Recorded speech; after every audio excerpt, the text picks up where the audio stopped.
जय श्री कृष्णा।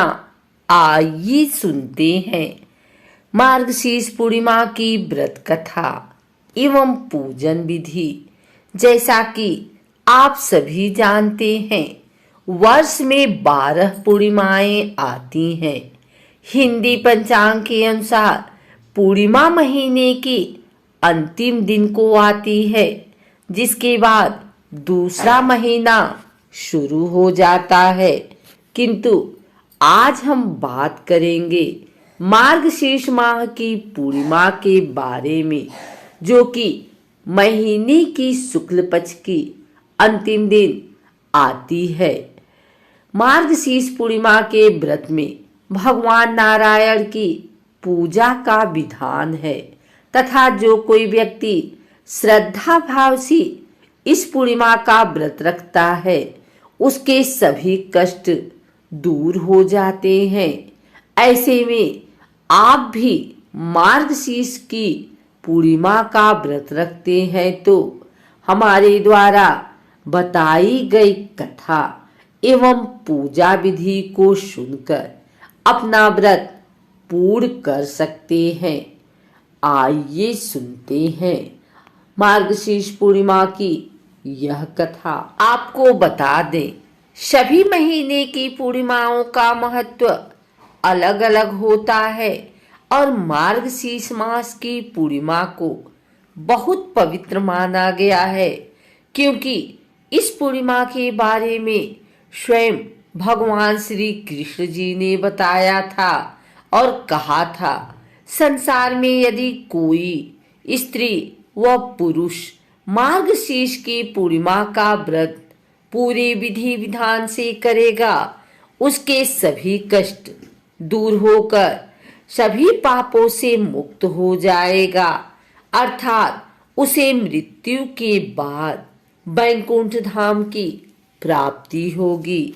हमारे हिंदू धर्म की पूर्णिमा का विशेष महत्व होता है, जिस कारण इसे पवित्र माना जाता है तथा व्रत वाले दिन भगवान कृष्ण जी की अर्थात विष्णु जी की पूजा का विधान है तथा रात्रि के समय चंद्रमा का पूजा करके अर्घ देकर आप अपना व्रत पूर्ण कर सकते हैं।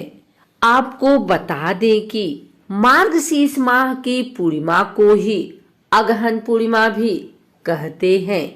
इस दिन व्रत रखने वाले व्यक्ति को प्रातः ब्रह्म मुहूर्त में स्नान आदि करके सफेद रंग के वस्त्र धारण करें, जिसके बाद ओम नमो नारायण मंत्र का जाप करते हुए भगवान सूर्य को जल चढ़ाकर पीपल व तुलसी के पेड़ में पानी चढ़ाएं। इसके बाद चकोर, चांदनी तथा भगवान विष्णु जी या कृष्ण जी की मूर्ति की स्थापना करें, जिसके बाद मिट्टी का कलश स्थापित करें, उस पर नारियल का गोला रखें और 1 रुपए चढ़ाएं। अब इस चौकोर यज्ञ में अग्नि को स्थापित करें, जिसमें तेल, भूरा, घी आदि की आहुति दें। हवन की समाप्ति होने के बाद भगवान की पूजा करें। पूजा में पुष्प, फल, रोली व मौली, चावल, नैवेद्य आदि चढ़ाएं।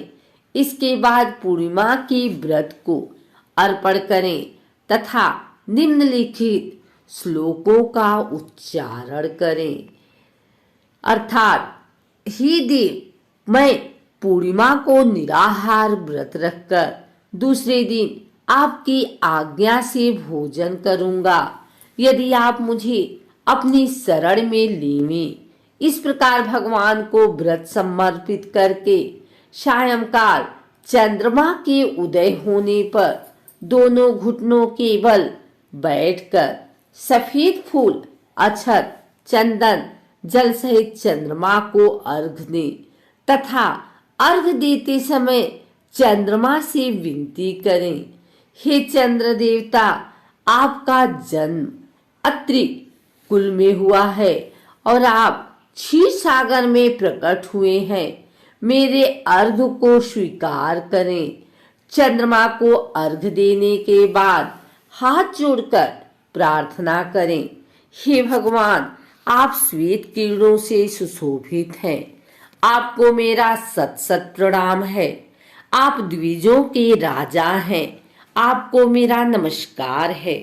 आप रोहिणी देवी के पति हैं। आपको मेरा नमस्कार है। इस प्रकार रात्रि होने पर भगवान की मूर्ति के पास शयन करें तथा दूसरे दिन सुबह ब्राह्मणों को भोजन कराएं और दान दक्षिणा देकर विदा करें। जिसके बाद गाय को रोटी देकर स्वयं भोजन ग्रहण करें। पुराणों के अनुसार एक बार देवर्षि नारद जी भगवान विष्णु जी के पास गए। उस समय नारद जी बहुत दुखी थे, क्योंकि उनसे मनुष्यों को कष्ट देखा नहीं जा रहा था, जिस कारण वे स्वयं भी दुखी व अति भावुक हो गए। नारद जी को इस तरह दुखी अवस्था में देखकर भगवान विष्णु जी बोले, हे देवर्षि, क्या हुआ? आप बड़े दुखी हैं। अपने प्रभु की बात सुनकर देवर्षि बोले, हे प्रभु, आप कोई ऐसा उपाय बताइए जिससे मनुष्य जाति का कल्याण हो सके। नारद जी की बात सुनकर भगवान हरि बोले, हे नारद जी, यदि कोई मनुष्य इस सांसारिक मोह माया से मुक्त होना चाहते हैं तो उसे श्री सत्यनारायण की पूजा करनी चाहिए। अर्थात संसार जो कोई भी व्यक्ति इस जीवन चरण जन्म मृत्यु चक्र से मुक्त होना चाहता है तो उसे मार्गशीर्ष की पूर्णिमा का व्रत का फल मिलना चाहिए।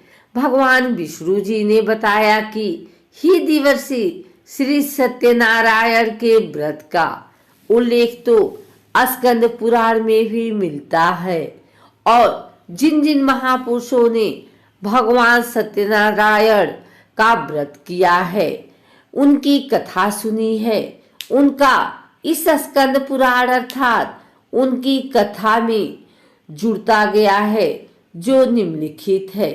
राजा उल्कामुख, राजा तुंगध्वज, गरीब लकड़हारा, निर्धन ब्राह्मण, साधु वैश्य, लीलावती, कलावती, धनावती, व्यवसायी और गोपगणों आदि हैं।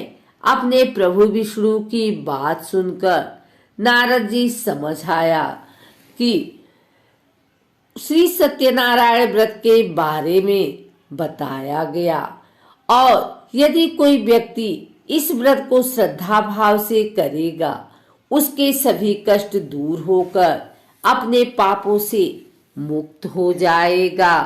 अगर आपको हमारी वीडियो अच्छी लगी हो तो इसे लाइक करें, कमेंट करें, शेयर करें। हमारे चैनल भक्ति गाथा को सब्सक्राइब करके बेल नोटिफिकेशन ऑल पर सेट कर लें, ताकि आगे आने वाली वीडियो सबसे पहले आप तक पहुंच सके। धन्यवाद।